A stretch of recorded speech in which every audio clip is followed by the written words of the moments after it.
Back on HQ, and remember when Saquon Barkley got tagged and the Giants gave Daniel Jones a long-term deal? Yeah, that felt like forever ago. And it's not a free agency move aging well for the Giants. Here's the 2024 free agent running back class. Headlined, of course, by Saquon, who found a new home in Philly and will be in his very first Super Bowl parade this Friday. And there's Derrick Henry, who, of course, left Tennessee, signed a 2-year, $20 million deal to join the Ravens. Baltimore went on to win a divisional round in the playoffs.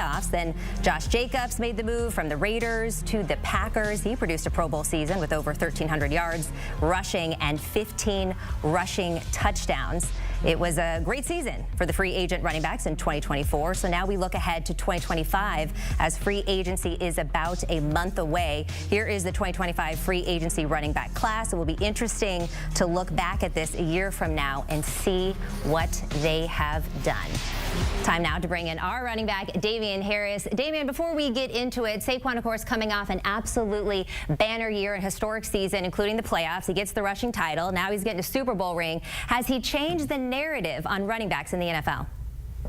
I absolutely think he has. I mean, you see, Jalen Hurts said it best. Saquon was the missing piece that Philadelphia needed to win that Super Bowl. Then you look at Derrick Henry in Baltimore.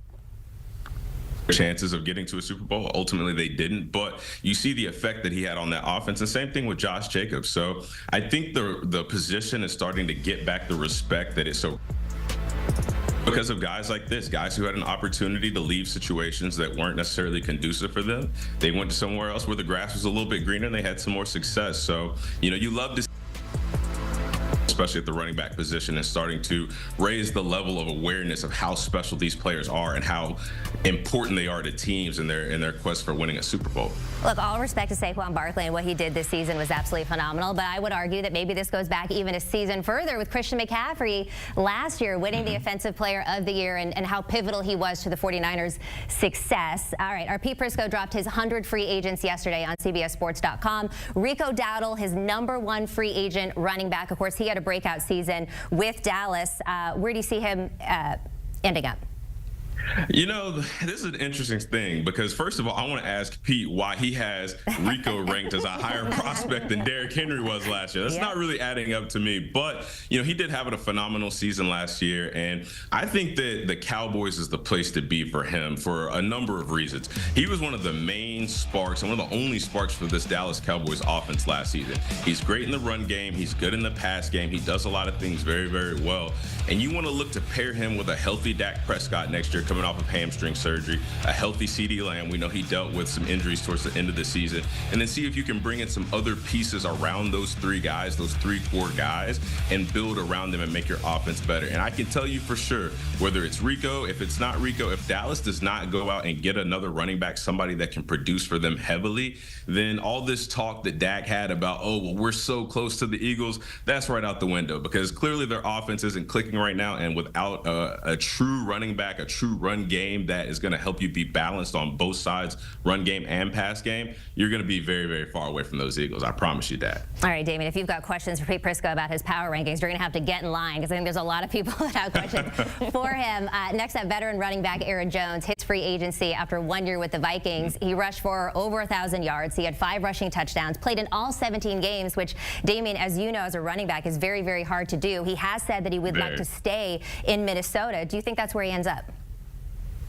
Minnesota definitely would be a good place for him. I mean, he had one of the best years of his career. And then, J.J. McCarthy might be the guy that takes the reins. We don't know if Sam Darnold is going to be back. We don't really know what they're going to do at the quarterback position in Minnesota. But I really think Vegas could be a good landing spot for Aaron Jones because this is a guy who he's that veteran presence and provides that veteran leadership. He's played a lot of football, and that would be really, really good for the Vegas locker room right now. We know that, Vegas, the Raiders, they've been a lot of up and down, mostly down recently, but having a guy like that to provide that veteran presence in the locker room, he can really pull the players together. He can, get the players on the same page with the coaches and just be that leadership, that everybody can look to. But I also think combining him with their receiving threats and Brock Bowers, who had one of the best rookie seasons that we've ever seen, and Jacoby Myers, again, it's all about being balanced. Having good receivers, it doesn't do you much good if you don't have a running back then that can be their counterpart and vice versa. So Vegas is a good spot to look at. If I'm Aaron Jones, I would look out there, see what they have to offer,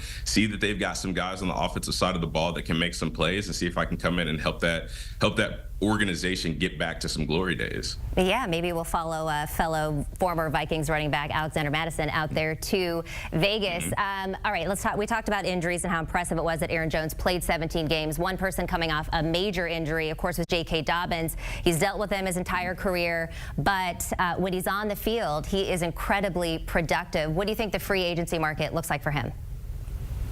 I think it'll be tough for him. I mean, J.K. Dobbins is one of the greatest what-if stories in all of the National Football League. Because like you said, when he's healthy, he can be that workhorse. He can be that back that you can just give it to, and he can make things happen. But he's been plagued with so many injuries, whether it was in Baltimore, he dealt with some in Los Angeles as well. But I think the Chargers are a good fit for him. He's coming off one of the best years of his career. He had the most rushing yards, tied for his career high in touchdowns with 9.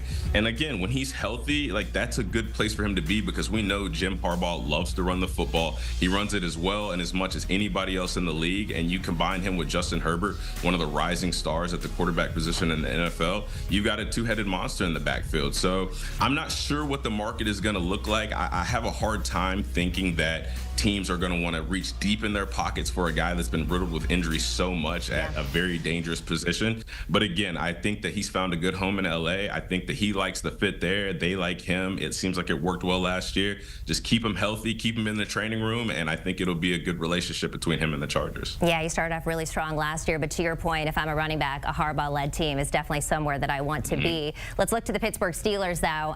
Najee Harris, 4 straight 1,000-yard seasons. Also hasn't missed a game, which is incredibly impressive. He is reliable. Do you see the Steelers bringing him back? Because they also have a bit of a two-headed monster. I'm not sure that the Steelers will bring him back. You know, there's a lot of discussion around what Pittsburgh's going to do. We know that they like Justin Fields and having him as a part of the run game. Not necessarily sure Najee will be back there, but if not, if he doesn't re-sign with the Steelers, look at him moving to Denver and teaming up with Bo Nix and Sean Payton, because, again, Sean Payton is another head coach that loves to run the football. He's even been quoted saying that the best asset to a quarterback is having a strong running game. So Bo Nix, another guy who had a phenomenal rookie season. You know, he was up for Rookie of the Year, Offensive Rookie of the Year. And I think you add Najee Harris, a very solid, a very reliable running back. To your point, he's had 1,000 yards in his first 4 seasons. One of 3 running backs to do that in the last 20 years, him, Adrian Peterson, and Chris Johnson. So I think Denver would be a really, really good fit with him if he doesn't end up back up in Pittsburgh. And again, he can help Sean Payton. He can help Bo Nix develop more and more in this offense and, you know, try to get Denver to where they want to go. All right. Also, Steelers dealing with 2 different quarterbacks they'll have to choose from between there as well. Damien Harris, thanks for joining us, and thanks for wearing a big hat. I mean, you just bring all the vibes with us.